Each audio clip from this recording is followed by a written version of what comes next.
Man, salute family. What's going on? Hope everyone's having a blessed night, or it could be still evening, whatever time zone you're in. But just want to say it's a blessing to do another show. Shout out to the mighty LDBC, man. You all know what it is. HBCU Fanatics is in the building. You know what it is. I have my brother, Coach 67 Sports TV, alongside me. What's going on, homie? Man, I am blessed and highly favored. Hopefully you're doing well. Hopefully everyone within the sound of my voice is doing well. And y'all already know what it is. The fanatics are in the building. You did. Yes, sir. Yes, sir, man. Um, Me and Coach kind of because of we both work 9 to 5 jobs, and uh mentally we probably kind of drained, but hey, we still here, still excited to talk about this football with y'all. So on with the show, man. uh Coach, did you get a chance to see the CIAA championship? Actually, you already know where I was at. I was at And yeah, A.W. Mumford Stadium, Pete Richardson Field. what So am I actually I saying? didn't Of get a course not. chance. Yeah, I Yeah, didn't get a you was chance in to see it. at Southern. Yeah. But people was telling me about it. Because truthfully speaking, like there were a couple people that are actually watching the game. I'm not gonna lie, some of these people at AW Stadium, I don't know who's they provider, they carrier, but clearly like their cell service is better than mine. Because they're able to watch like games on the ESPN app or games on this and games on that. A couple people's actually watching the game. So, salute to them, whoever they got or whatever app they got, they're able to watch it. Salute, yeah, salute to them. And before I go into the game, I just want to say this thing. Me and Coach, we created a HBCU Fanatics Facebook group. The link is pinned into the chat. So if you want to join, please do so. Um, please come join the family, man. We definitely appreciate it. We are trying to grow the community as well as grow my subscribers. So let's keep growing, family. Uh, But going to the game, man, the CIAA championship, Virginia Union versus Johnson C. Smith in Durham, North Carolina.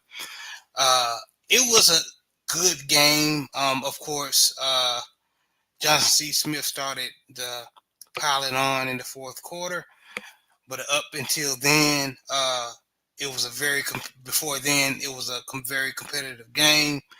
Uh, Johnson C. Smith ended up winning 45-21. It was it was a long time coming, man. Long time coming. Shout out to Coach Flowers over there. He is what Coach calls a program builder, and he has built Johnson C. Smith to the point where they're very competitive now. Now, going to the next season, they're gonna have a target on their back. Also, congratulations to them. They qualified for the playoffs.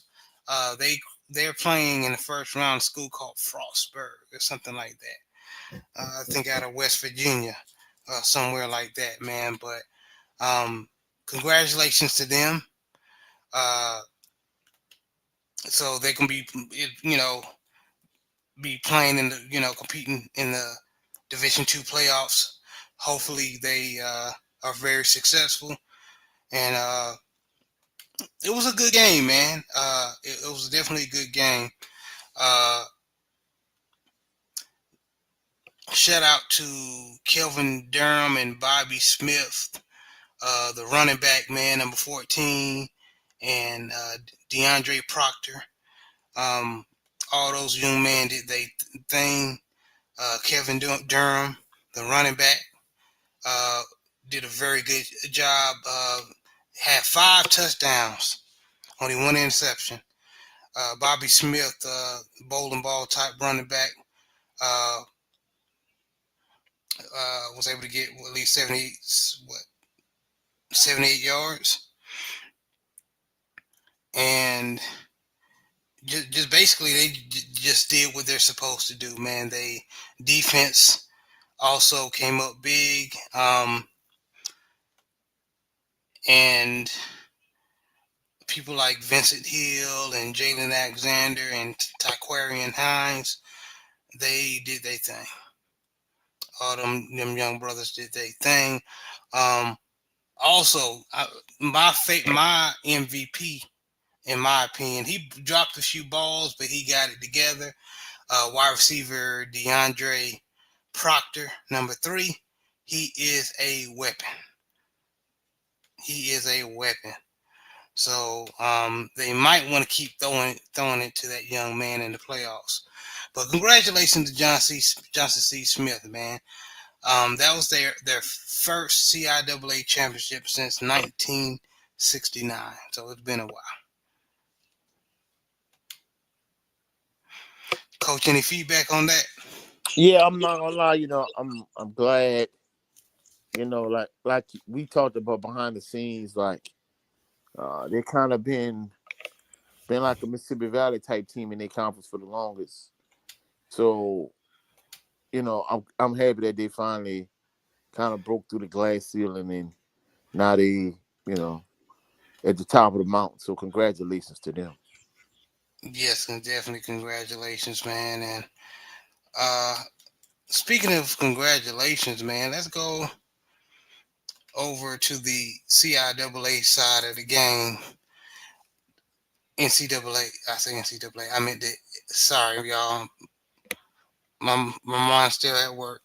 So the SIAC conference, man, and I just want to give another congratulations to Albany State, um, winning 22-16 against Benedict College. Um, Shout out to Queen Gray, Coach Queen Gray.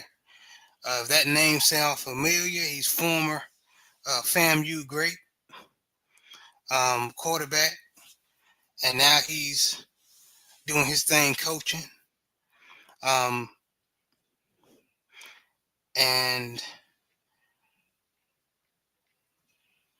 I'm not gonna lie, I picked Benedict College, or even Allen to be on top, but I knew Albany State was going to be talented, but I didn't know they was going to be undefeated.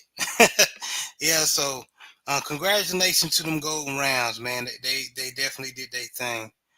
Um, Let me get some stats for y'all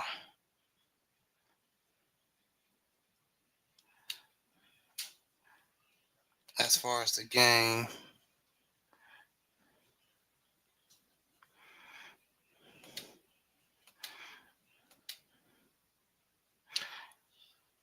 I don't want no dead spots. The system is lagging. My apologies. But anyway, congratulations to Albany State.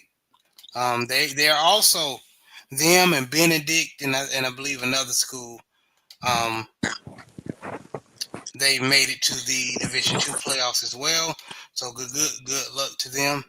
Hope they do well. Uh, Coach, any feedback? Yeah, if I'm not mistaken, I think it might have been Kentucky State, I think. Yes, Kentucky State. They both. Yeah. Yeah, you're right. Albany State, Benedict, and Kentucky State clinched playoff berths. Yeah. So they can, man. And the irony is, all the members of Jaguar Nation wanted all of those coaches to potentially be the next head coach at Southern. So congratulations to them men for leading those programs, in the right direction. Yeah, congratulations to them, man. They, uh, like I said, Coach Flowers and Coach Queen Gray, Senior. They did their thing, man. So,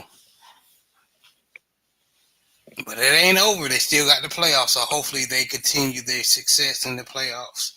Yeah, and not only that, but one thing I want to point out too is, the way things looking, it looks as if James Cozy is going to survive at FAMU in terms of remaining the head coach, at least from what I'm understanding.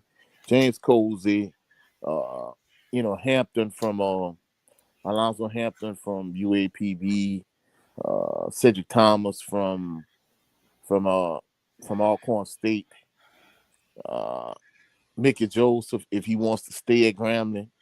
He Grambling had their first winning season since 2019, and all of these guys were candidates for potential candidates for those jobs, and it seems like all of them gonna survive. I mean, there's no guarantees in the SWAC, but at least from what I'm understanding, all of them coaches gonna come out unscathed, and they might be on the hot seat at the start of next year. But from what I'm understanding, they're gonna make it through the rest of this season. I think that's good. I think one more year of redeeming themselves is fair, Yeah, especially I James mean, Cosley because um when and I'm blanking on the brother name. He went to Duke and now he's oh, somewhere. Willie Simmons, Willie When Simmons. brother Willie Simmons left, Coach Willie Simmons left. Um, you can safely say that's when the breakdown of the championship fam you happened, right? Is that Yeah, safe to without say? question. I mean, the difference between you know, uh, what TC Taylor did with Jackson State is like what Deion Sanders did. They won SWAC championships, but both of those seasons they lost Celebration Bowls. Mm-hmm. But he was able to take it and elevate their program. Whereas once Willie Simmons lost James Colsey, he really didn't do the same thing. Right. So, you know, at least he kind of get another, season from what I'm understanding, maybe make the ship right. But a big part of the problem is the fact that they didn't have a AD for the longest, So I think they got an AD now, and so hopefully, he can get And something that's one done. of the reasons why I wanted him because you brought that to my attention last show, and I was like, yeah, he deserved um another year or so. Yeah, I mean, it's hard when you don't have an AD. Yeah, you need that support, man. Definitely. Yeah, Salute yeah, to a grown with soul, man. Salute. He said, salute, great brothers. What's good, man? man, Y'all need to salute to stop. my brother. Ground was so, hey, bro, Yes, sir. I'm gonna hit you up behind the scenes. We need to link up. Yeah, please, y'all link up, man. And what I was gonna say, man, but I ain't want to talk coach, man. If y'all want to get your garden going, if you're trying to get away from all this stuff, that's all this sugar and chemicals in the food, and y'all know what it is, what's happening to our food source in this nation. This brother is gonna show you how to try your best way to avoid that by doing old fashioned gardening like our grandma and grandpapa and our elders before us did. Before there was a Popeyes or a Raising Canes or something. So Chick-fil-A. Chick-fil-A and all that shit. So yeah, Yeah, absolutely, man. And 86 Ghost, man, he said, "What's up? What's up, brother?" man, Um, salute. another bomb content creator, man. He do video games to life, man. Just talking about life and relationships, and also he is a co-host of the show Big Boy Talk with my brother Big Reg and Jada 6, man.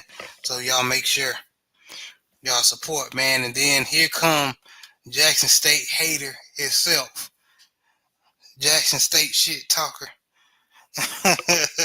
or Southern shit talker. Adrian Cook, man, what's good, bro? What's good, man? We just talking about how Johnson C. Smith and won the CIAA championship, and they're going to the playoffs, and uh, Albany State, and I said they were undefeated, but they lost one. They lost to FAMU, but they're actually undefeated in that conference. But Albany State and Benedict and Kentucky State have qualified for the Division II playoffs. So congratulating those teams. Um, but let's move on to the MEAC. Um, we actually had a few games going on. So I called it, Coach, man. South Carolina State beat North Carolina Central 34-27. Yeah, I ain't gonna lie. I was wrong on that one. I picked Trey Oliver in North Carolina Central, and they didn't get the job done. So shout out to South Carolina State. Them in Trennis Berry. You know what I'm saying? Yeah, shout out to Coach Chinnisberry, man, and then I chose Norfolk State. You was right on Morgan State, Coach, but not by much.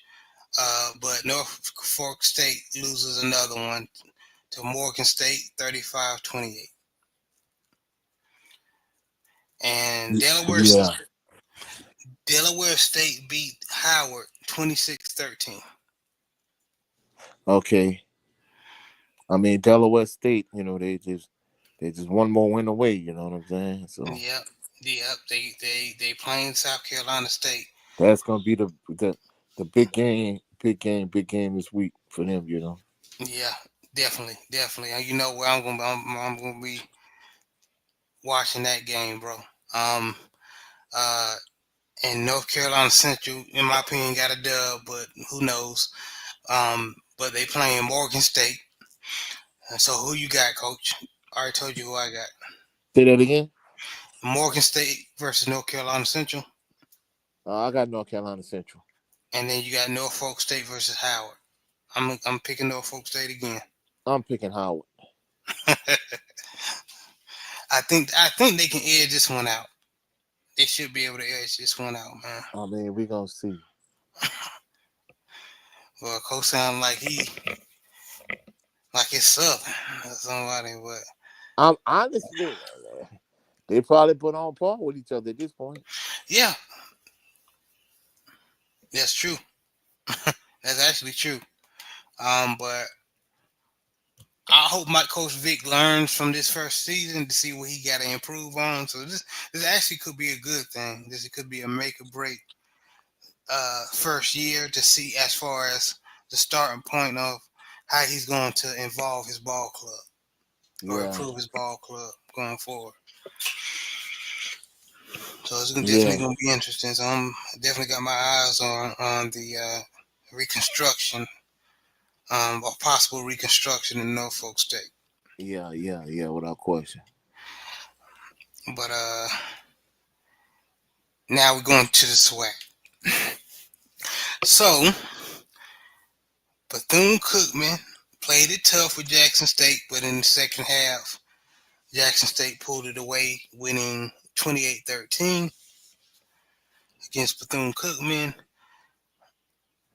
And Coach, I can't remember. I think I picked Grambling. I believe you were actually right on this. You, I think you picked Alcorn, but I did Alcorn, pick Alcorn. I yeah, picked they ended up, Alcorn because of the suspensions. You know what I'm saying? yeah, because of that. That's the only thing. So, Ben Wall did okay, but he then after that, in my opinion, they got too pass happy with the young boy. Um, and Alcorn ended up winning 27-16. Yeah, I think that the main thing that really got him was all of them suspensions. I mean, having Yeah, 18 that's players what it out. was.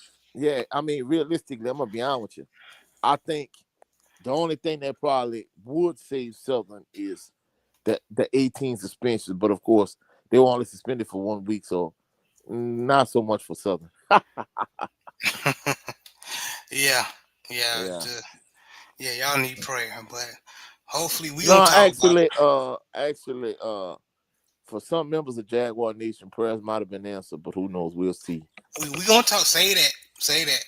You know I'm going to you when we talk about that new addition for the 2026 Jaguars year. Um, Yeah, but Florida A&M barely beat Alabama A&M 26-23. yeah. And then Prairie View A&M blew out Arkansas Pine Bluff, which we all knew, Mm-hmm. 56-3. And then Alabama State beat the brakes off of Mississippi Valley 41-3. That's pretty much what I expected. Yeah. I mean, And I mean, Jackson State beat them by 1 point more, so pretty much the same score, Yep. And then we got, and then next, not next, but this coming up Saturday, we got Arkansas Pine Bluff versus Alabama State. We both gonna pick Alabama State. Alabama State, without Uh, question. Without yes, sir. question. Yes, sir. Texas Southern versus Alabama A&M. Uh, I mean, Chris Dishman seemed like he kind of off the hot seat now, so I'm gonna go with Texas Southern. I agree. I got Texas Southern. Um, Bethune Cookman versus Florida A&M. That might be a trap game for A&M. I'm gonna go with Bethune. I'm not gonna lie. I don't think FAMU that good. Really, Yeah, no, they're not. I don't think Bethune that good either. But No, they're not. I'm gonna go with Bethune on this one. But yeah, they gonna. Who you got? That's why I said it might be. I want to go A&M, but I wouldn't be surprised if. I'm gonna pick Bethune on this one. I got A&M. I'm gonna go ahead and pick Florida A&M. I got the Rattlers. Yeah, both of them. I'm not gonna lie. I don't think realistically the SWAC this year. I'm gonna just keep it a buck. It was Jackson State, Alabama State, Prairie View, and everybody else. Yeah. Yeah. What I'm worried about is, man, that is that going to, like, if let's say most likely Jackson State is going to be uh representing the SWAC in the Celebration Bowl, right? Most Uh-huh. likely. Uh, I'm just worried about them losing Jacoby and Morgan, and then throwing the young bull Jared Lockhart out there. You know what I Uh, mean? Is it I going don't to know. affect? I've been seeing rumors that of course, people saying that hey, because some people picking Alcorn State to win. You know what I'm saying? Like some people actually legitimately picking Alcorn to beat them. I don't see it. I don't see it either. They I don't tripping. see it. I don't see it either.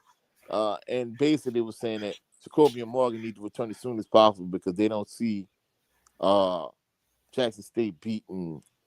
Uh, they don't see Jackson State beating Alcorn State without Jacoby and Morgan.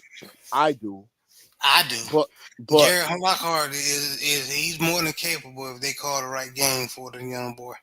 yeah, like you said, to me, my concern is when you get to play against a Delaware Delaware State. State Yeah. or South Carolina State, then hey, how is he gonna handle that in the Celebration Bowl?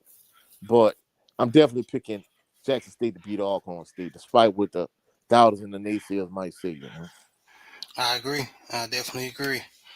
And then we got for Mississippi Valley, we got Mississippi Valley versus Prairie View. Prairie View gonna beat the brakes off them. Yeah, they brakes everything, carburetor. Brakes, tires, rotors, drums, all of it, huh?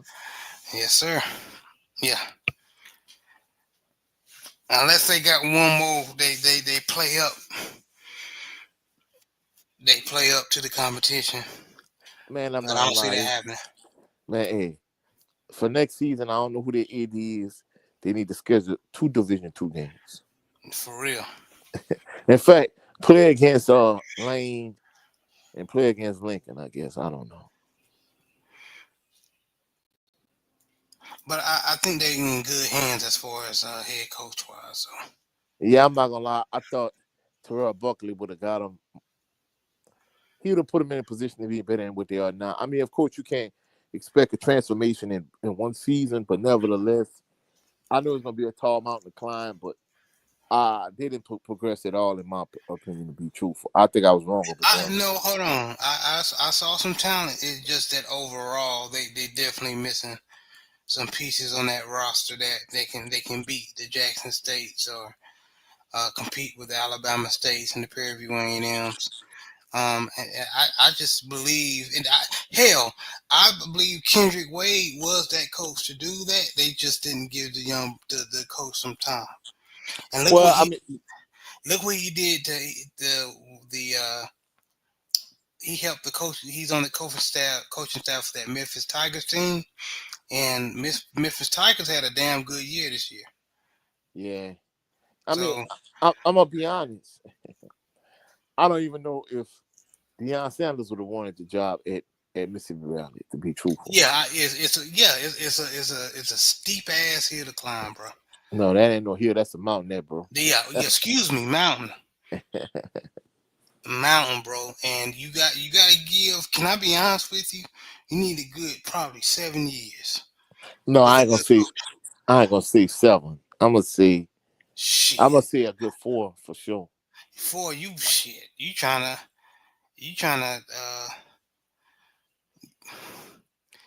Yeah, no. Well, I mean, the reason why I say any program 3 to 4 because most people say if you're a good coach, it's gonna take you one full recruiting class The reason why to I say turn a seven, program around. let me explain the 7 years because you in that 4 years, you got to see some. Even if they 5 and 6, 5, and barely over, you got to see some progression in that 4 years. When it gets to that fifth or sixth year, they better be, pushing the top tier SWAC. Um, the barely basically competing with the top tier SWAC teams. That's what I mean. Like I'm not saying that. That's what I mean by my 7 year plan. Well, You got to see each probably after that. And you're right.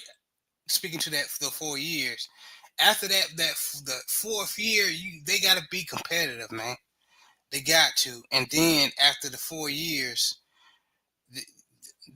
they got to be making people sweat. As far as the Jackson States or the Alabama States, or you know what I mean.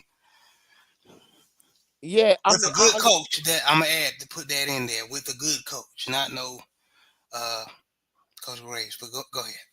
I understand what you're saying. You gotta change the culture, the loser mentality, the mindset. I understand everything you're saying, and I think you make a valid point. But we was always taught if you give a good coach 3 to 4 years and one full recruiting class in terms of that cycle, you should be at that point then. But who knows? I mean, unless you get the next gunslinger Cooley into your system, maybe Terrell Buckley's that guy, maybe not. Maybe Kendrick Wade was that guy, maybe not.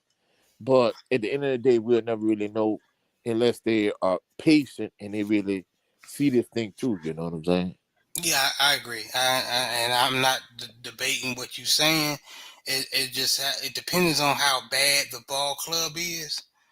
That's when I think my 7 year plan should fall into play. That was a middle road team or average team, then yeah, definitely 4 years.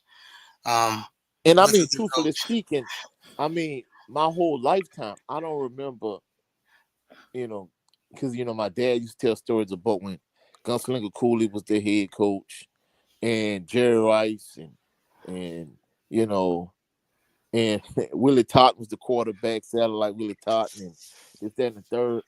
But my whole life, I remember, even as a kid, I remember Valley being bad. I Mm, don't, I mean, I don't think they were good since Jerry Rice was there. So, you know, that's crazy. Yeah. so so hopefully they can kind of turn this thing around at some point. Because I Yeah, mean, end up being like like Prairie View. Johnson C. Smith or Prairie View. Yeah. I mean, just think about it. Prairie View.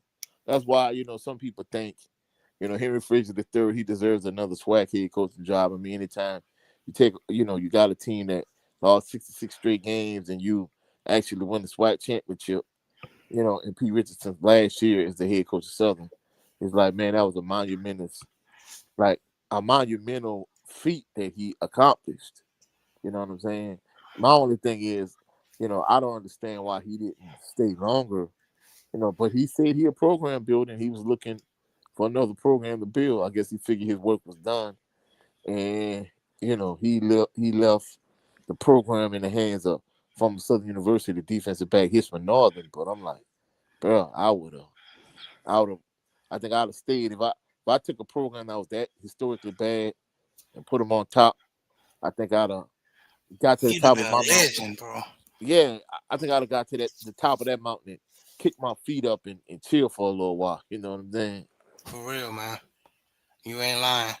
And But salute but to brother but Big Reg, man, but in the chat. one thing I want to add before I finish on this topic, it did show that once he got it to that level, that's a job that coaches would want. Of course, Hisman Northern took it over after that. You Uh-huh. know, and even now with Tremaine Jackson, so it's a job you could want, but you got to get the fan support though. Because PV, I think more a basketball school than a football school to me. Yeah, I agree. I definitely agree, man. And like I was saying, man, salute to Big Reg, man. We were just talking about you, man. Support your channel, man. Y'all, please, please, please support this brother's channel. Him and JD6 and 86 Ghost be cooking. Um, Grown with Soul said, yes, indeed. And then he said, y'all brothers really know these ball clubs. Yeah, man, we know a little something, know a little something, something. Yeah, yeah, yeah. Appreciate you, brother. But yeah, man. It's a definitely a mountain, like you said, a steep ass mountain to climb with Mississippi Valley, man, or Yeah, high big ass facts. mountain, I should say. Big facts. Um, so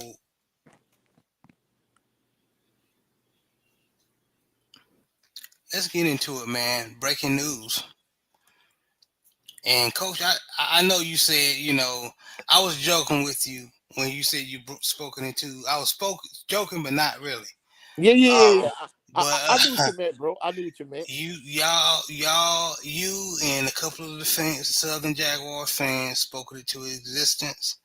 Um, y'all hired Marshall Falk as the new head coach for the Southern Jaguars as of 2026. Coach, how do you feel about it? I definitely want to hear this. Well, first and foremost, let me be clear. Like, he hasn't been officially hired. From my understanding, they're gonna wait until the Monday after the Bayou Classic to officially hire him, officially announce his hiring as the head coach. I know, but Uh, I'm speaking it to existence, man. yeah, I'm yeah, yeah, yeah, That's yeah, the yeah, yeah, exciting yeah. for y'all. Go ahead. Yeah, yeah, and of course, shout out to Scotty with Off Script. He was the first one to really kind of break that news. And you got to realize, like, Southern had already, they already had dealings with Marshall Falk. This is what I mean. When Deion Sanders had already become the head coach at Jackson State, and when Dawson Odoms left Southern to go to Norfolk because Southern didn't want to give him an extra 40 bands. They had conversations with Marshall Falk then, and then the NFL network situation, that scandal kind of broke, whatever. He ended up coming out on the other side of that, but Southern ended up going to Jason Rollins, who was the defensive coordinator at the time, to be the interim head coach, and it didn't work out. And Southern, instead of giving Dawson Odoms an extra 40,000, they ended up paying. Uh, they ended up giving instead of giving him an extra 40,000, they ended up paying an extra 100,000 to Eric Dooley. And the irony is, Eric Dooley couldn't ever beat Dawson Odoms as a head coach. Right? So they ended up going to Dooley. They 2 seasons with him, it didn't work out. Then you pivot to Terrence Graves, who was defensive coordinator, assistant coach under Pete Richardson. Also, that's one thing synonymous with Southern. Whether we talking about Eric Dooley, Terrence Graves, all of these guys were assistant coaches under Pete Richardson, and it's good that they finally got away from the, hey, we want somebody that either A, played under Pete Richardson, or B, somebody that coached under Pete Richardson in terms of his coaching tree. So they kind of broke that pattern, because Terrence Graves, he didn't even make it through 2 full seasons as Southern University head coach. And, evidently they had some conversations. And, somebody told me at the game on Saturday that he was supposed to have either a Zoom meeting or a conference call, him and Deion Sanders with, I guess, some officials at Southern. And not only that, but all over social media, people had evidently they tracked this private plane from Baton Rouge Airport to Boulder, Colorado. So, you got people doing all kind of like investigative type stuff. But basically, Scotty broke it. And I think at this point, I think it's kind of a not so well kept secret that Marshall Falk is going to be the next head coach of Southern. And more than anything, I know you said it jokingly, like I kind of spoke it into existence. But I think from a logical standpoint, it made sense the fact that there were talks, and supposedly he was close prior to the NFL Network situation and them going to Jason Rollins. And more than anything, I think it's the same thing with Deion Sanders. It's like, once Jackson State hired him, you had a lot of coaches like Eddie George, uh, like Deshaun Jackson, like Michael Vick, Chris Dishman for Texas Southern, Terrell Buckley for Mississippi Valley. So this is kind of like the new path for like SWAC and MEAC and HBCU teams. So, to hire NFL Hall of Famers or NFL legends, high profile former NFL players. Yes, sir. It is. I think because y'all was as you say, y'all was interested, and when I mean by y'all, I mean Southern. Y'all was interested in Marshall Falk in the past. I think this is gonna turn out good for y'all if the deal gets done. And salute the brother, your boy Jay, man. He said salute, guys. Salute, man. This is my first time seeing you, man. You welcome, Man, welcome. salute to the family, your boy Jay. Salute to you. Welcome, man, and yeah, but I'm whatever. If y'all do sign Marshall Falk, I'm be excited for y'all, man. Cause Well, this the thing about it.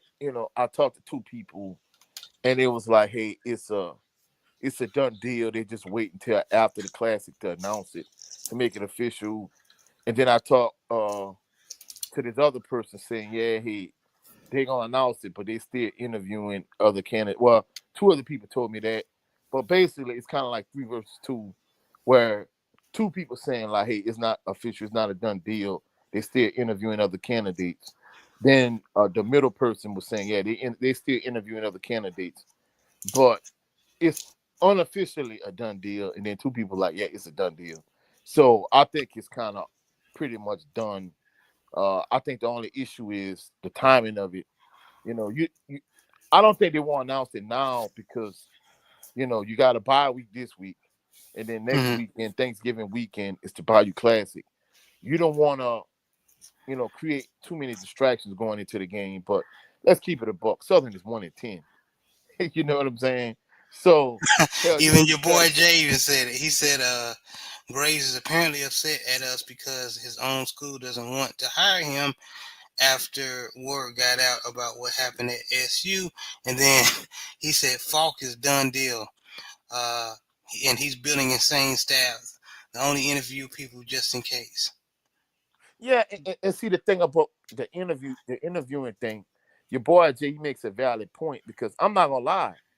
Like I've interviewed with jobs or whatever, and then after the fact, you find out, like, hey, they already was gonna hire this person internally, somebody that was already on their staff, or it might have been an external person, and they already had unofficially hired this person, but they just was like interviewing other candidates. And my point is, like, look, bro, like if you know you're gonna hire this guy to be your coach, and I'm looking for a head coaching job.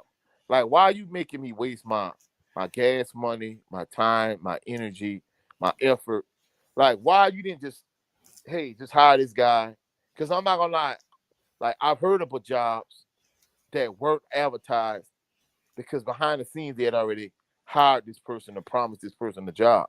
Yeah, it So at the happens end of the every day. day, Yep. I'm not gonna lie, I don't like that kind of stuff because even if even if it's just a Zoom call or conference call, or you FaceTiming me for the interview, that's still time I'm wasting that I could be doing something else. So at the end of the day, like, I can't tell them how to do their coaching search, but don't waste my time if you already got the next guy lined up. You know what I'm saying? That's my personal opinion on the situation. Facts. I agree. Definitely agree. But man, we definitely gonna see how this unfolds, and but I'm excited for y'all. Yeah, yeah, nevertheless. and from what I'm understanding, like he putting together a pretty good coaching staff. The way Scotty was talking, like he had already hired like this one high profile like defensive coordinator, and and more than anything, I think the big picture is, some people, just talking to people last night during the live stream and talking to a couple people behind the scenes. More than anything, Jay Good and I talked about this also. Salute to Jay Good. Basically, we don't want Jaguar Nation to get in the way. It's kind of like, I used this analogy last night that Jay Good used, like earlier yesterday. He says it's like going to a restaurant and you have customers in the kitchen with the chef preparing a meal. He was like, just get out the way and let them do what they do. You know, I think Southern need to give him their full commitment and their full support and let him hire the coaching staff he wants to hire. And in addition to that, kind of let him lay out his vision. I'm certain that he's gonna bring some players from Colorado. Some players gonna follow him from Colorado to Baton Rouge. But I think the issue with that is, truthfully speaking, just because players playing on a higher level, that doesn't always equate to success on a lower level, if that makes sense. Because like Jay Good was saying, when Dion got to Boulder, like nobody was clamoring for players that they had on 18 prior to his arrival. So just because players are on a higher level, that don't necessarily mean that player gonna come out on a lower level and Can dominate. I be honest with you? If he bring out any of the running backs, whether it's that young boy Titus Batista or he didn't get no playing time, or if it's any of the running backs that's currently on the roster, uh, the only issue with that is they didn't show what they could do because the Colorado's offensive line is that damn bad. But if he brings any of them running backs that he likes with him, yeah, that's and hopefully you say you don't think Trey Holly's gonna stay, right? He's gonna. Honestly, from the way people was talking in the live stream last night, the way they was talking, like if it really wouldn't be for Southern, he'd just kind of be sitting, rotting away at LSU or wherever. From what I'm understanding, some people say they think more than likely he'll be back at Southern next year. So if Also, he's back, that's a toy for Marshall Falk. yeah, but this the trap though. The trap is, I know you saying they were good at Colorado, it just really couldn't be highlighted. But Barry Remo had an incredible game last Saturday against Texas Southern. And I'm not gonna lie, Barry Remo and Jason Gabriel, they are practically the same Hold back. on, let me answer this, Coach. He said, "Why would a running back from Colorado come to SSU?" Same where how players from from South Carolina, from Benedict came to South Carolina State. Some coaches bring their baggage, man. No, and not only that, but he's saying that hell, Michael Hayes came from LSU and to Southern, and he was all world. And LSU was far better at that time than Colorado is right now from a talent standpoint, in my perspective. Not only Michael Hayes, but your man Sharp, Chris Cooper. So Southern had a rich history in the 90s where players were transferred from LSU to Southern. In fact, so much so that Nick Saban stopped players after 2003. He stopped players from LSU, transferring from LSU to Southern, because players would be buried on the depth chart at LSU, transfer from LSU to Southern, and become immediate NFL prospects and first team All SWAC and potential All American candidates. So numerous players transferred from FBS schools or 1A schools at the time to Southern. So it happens all the time. In fact, especially with the transfer portal, it's to the Not the point now where ones, not the ones I'm talking about, Jeffrey Carroll. I know what you're talking about. Yeah, a lot of them players are getting played, but not the ones that that that uh that I'm thinking about. Like Titus Batista, he's not. No, no. and, and and like I was saying, the trap in that is Princeton K, he came from Louisiana Tech. Mike Franklin went to UTEP and Jacksonville State.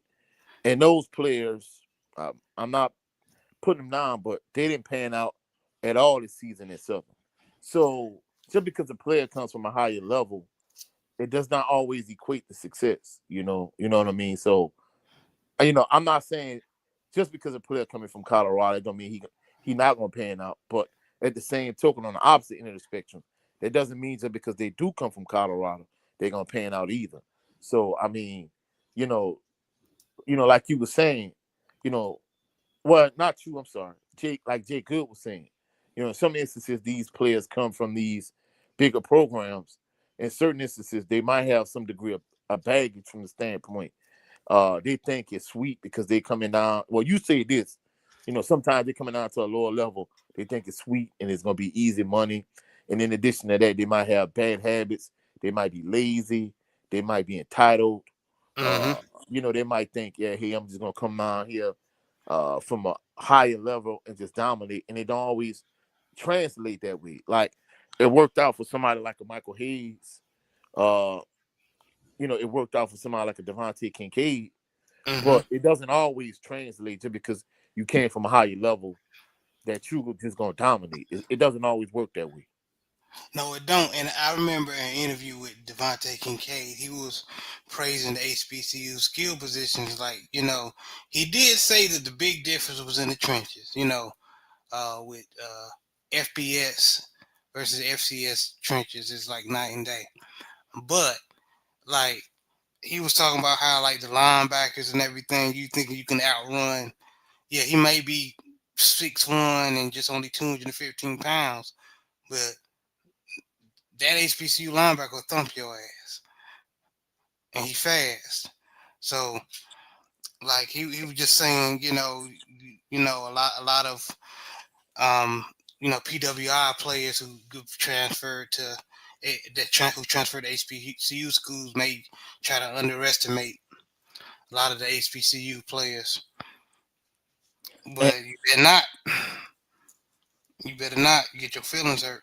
yeah, and one thing you pointed out too, you and a couple of the subscribers on my channel, they were saying how lately even like Power 4 and Power 5 conference schools have been kind of using HBCUs as a breeding ground, to get, especially if they're like an elite level HBCU player, to bring those players up to their program and kind of use those players to add depth to their roster. Jamar So Taylor, yeah, yeah, yeah, yeah.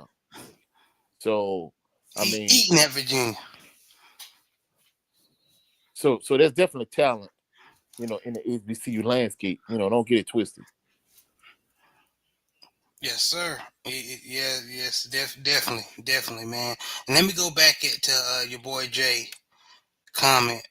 He said he might bring Byron Leftwich to be his OC. And rumor is that he already got Ryan Lewis or Ray Lewis as his No, DC. Ryan Lewis. Oh, Ryan Ryan Lewis. Ryan Lewis played for LSU. Oh, that Ryan Lewis. Okay, okay. That's cool. That'll be interesting, man. Especially having Byron Leftwich. Yeah. Well, I mean, I'm not gonna lie. I'm gonna be honest with you. I'm not even gonna sugarcoat it. I've said this. Uh, they need to get some dogs up front on both sides of the ball because these are current like linemen. Like if you compare them to, for the exception of Kelby Givens, if you compare these current like offensive and defensive linemen on Southern roster, like I'm not gonna lie, probably the vast majority of these guys wouldn't even make the team in the '90s. But the main thing they really need is an elite level quarterback. That's gonna be the thing, you know. Uh, I think at this point for Jalen Woods, it'll probably be in his best interest to kind of maybe move on because the concussion issues he's had, he probably gonna get a medical raise shirt. And not only that, but if if this season went as horribly as it did for him, maybe it'll be better if he just moved on. But more than anything, they need an elite level quarterback. The likes of maybe like a Steve Air McNair type of Tavares Jackson, Doug Williams, Devontae Kincaid, Austin Howard, a Bryant Lee, Eric Randall, a senior Hell, even season a Quincy Felix Harper. Richard. Shout out to a Felix Harper type. Yeah, anybody. Yeah, I mean, so they need an elite level quarterback, and they need a competent backup that will be able to hold it down for a few weeks if the starter got hurt. So outside of the dogs up front on both sides of the ball, that's the main thing they need is that elite level quarterback that could light up the SWAC, you know. Yeah, man. You're right. You're right. Um, and that's good, man. Trey Holly. Uh, per yeah, your boy Jay said when Trey Holly said he's loyal to Southern. When Falk signs on the dotted line, Holly definitely isn't leaving. These players know how big he is. Oh Okay. no, I'm not gonna lie. I'm gonna keep it a buck. I've seen so many Southern University running backs over the years. Leonard Tillery, Melvin Williams Jr., Lindsey Scott Sr., Victor Ike, who transferred from the University of Texas, Jermaine Sharp, who also transferred from LSU, Lionel Nicholas, Gerard Sims, the late Steele Adams, may you rest in peace. Uh, I've seen so many, LaShawn Kenny Peebles. I mean, I've seen so many good running backs come through Southern, and just strictly from a talent standpoint, even my guy Kendrick Grimes, salute to Kendrick Grimes. To keep it a buck, I think Trey Holly is purely from a talent standpoint, he's the most talented running back I've ever seen come through Southern, and that entails a lot of running backs over a lot of years. Yeah, yeah, that's true. Um, and your boy Jay said Falk is bringing resources and big donors with him. That's one of the big reasons he got the job. So NIL won't be an issue. Yep.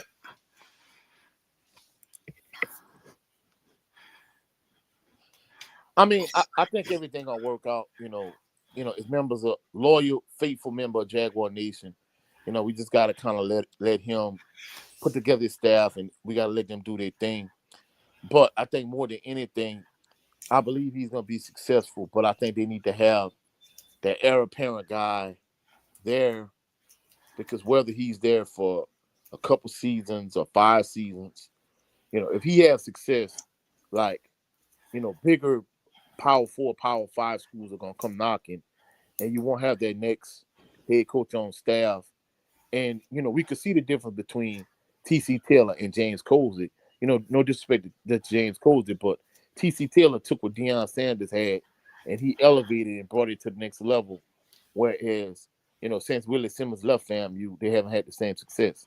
So I think that's the thing that Southern kind of need to, keep in mind too, whether it's a doggone good GA or whether it's an assistant head coach. You need to have that next guy that got ties to Southern on staff that could eventually take the ball and run with or take the mantle over if and when Marshall Falk has success and moves on to greener pastures. Yeah, man. I'm gonna read these last two messages, and we're gonna wrap it up. Your boy Jay said Falk is definitely taking one of the quarterbacks. I agree. From Colorado, the guys on the bench are apparently better from what Colorado fans are saying. Yeah, and my guess that's gonna probably end up going. I could be wrong. Is former Bethune Cookman quarterback Ponder. That's on the Colorado roster, number 22. I think if I had to guess, I could be wrong, but if I had to guess, that's the quarterback that may be going uh, with Marshall Falk if it all happens. Your boy Jay said only one transfer window now, so he got to hit the ground running immediately. Yes, sir. Yes, sir. So small room for error. So yeah, they definitely have to get the recruiting. Absolutely, man. But we enjoyed coming on here talking ball, HBCU ball again, once again. Another Thursday down. Uh, Coach, let everybody know where they can meet you and see you.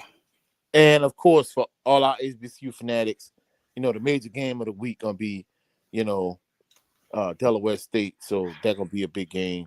In But South y'all, Carolina State, yep. yeah, South Carolina State. You know, I think Delaware State gonna get that one. But shout out, to the entire LDBC family. Much love to y'all. Y'all can catch me at Coach 67 Sports TV on all social media platforms. However, you can primarily find me on my YouTube channel, Coach 67 Sports TV. I'm less than 40 subscribers away from 1,000 subscribers. So if you've not done so already, Please come over support. to my channel and subscribe to the channel. You dig? Y'all have a blessed, phenomenal evening. We'll catch y'all on the rebound. Peace and blessings. And to all my members of Jaguar Nation, go Jags. You dig? Yes, sir. And then, of course, y'all know what it is. Jared011Green's channel. We have HBCU Fanatics. We try to have it every Thursday around 7:30ish, 7:40 Central Standard Time. Um, Also, we have the Seven Southern Baller Show that we definitely gonna be cooking Sunday after the Devin Haney and Brian Norman Jr. fight. So we're Yes, gonna be sir. cooking. Um, I'm thinking about going live tomorrow to give my prediction.